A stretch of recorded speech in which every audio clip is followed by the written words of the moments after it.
नमस्कार। प्रिय विद्यार्थियों, राष्ट्रकवि मैथिली शरण गुप्त के साकेत की दो कविताएं हमने देखी, कैकेयी अनुताप और उर्मिला। अब हम गुप्त जी के यशोधरा महाकाव्य का जो अंश है वो देखते हैं। अब मैं थोड़ा सा यशोधरा के बारे में जानकारी और इस कविता की समझ के लिए आपको के सामने जो बातें रख रहा हूं उसको ध्यान से समझें। हम सब जानते हैं कि यशोधरा गौतम बुद्ध की धर्मपत्नी थी और इतिहास का बहुत चर्चित प्रसंग है गौतम बुद्ध का गृह त्याग। गौतम बुद्ध का गृह त्याग जो था उसके बाद की घटना है। गौतम बुद्ध तो बहुत बड़े तपस्वी योगी और जगत में बड़ा नाम हुआ और उन्होंने अपनी तपस्या से बहुत कुछ हासिल किया। गुप्त जी ने वही प्रसंग उपेक्षित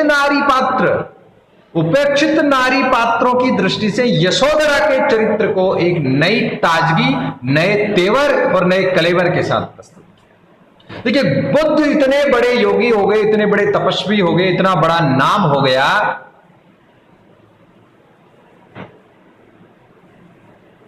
लेकिन यशोधरा की मन की जो पीड़ा थी उसको कोई नहीं समझ पाया। यहां तक कि यशोधरा, गुप्त जी अपनी कलम से कहते हैं कि यशोधरा ये कहती है कि मेरे पति ने मुझको बहुत जाना, बहुत माना, लेकिन उन्होंने मुझे नहीं पहचाना। जानना मानना अलग चीज होती है और पहचानना अलग चीज होती है। ये जो मार्मिकता है यह है यशोधरा की पीड़ा। यशोधरा के मन में एक ही है कि मेरे पति गृह त्याग करके गए वो, लेकिन चोरी छुप के गए।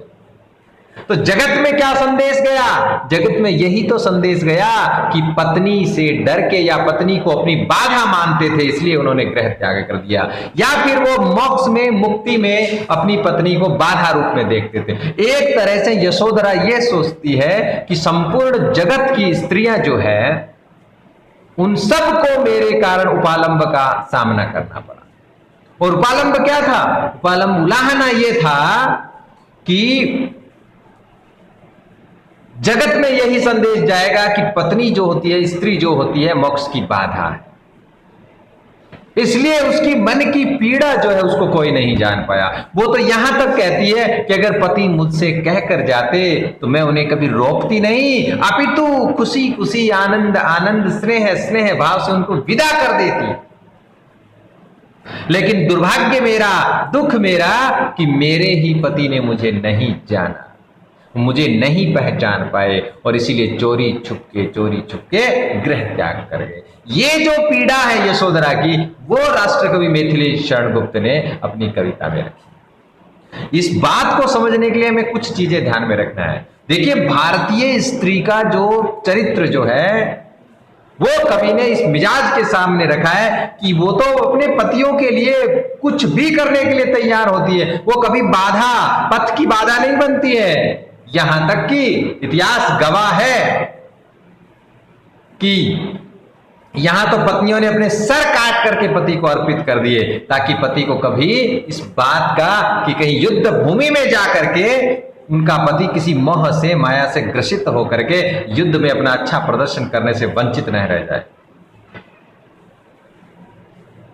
यह प्रसंग राजस्थान में बहुत बड़ा सलह कंवर ने किस प्रकार से अपना सर काट करके अपने पति को अर्पित कर दिया।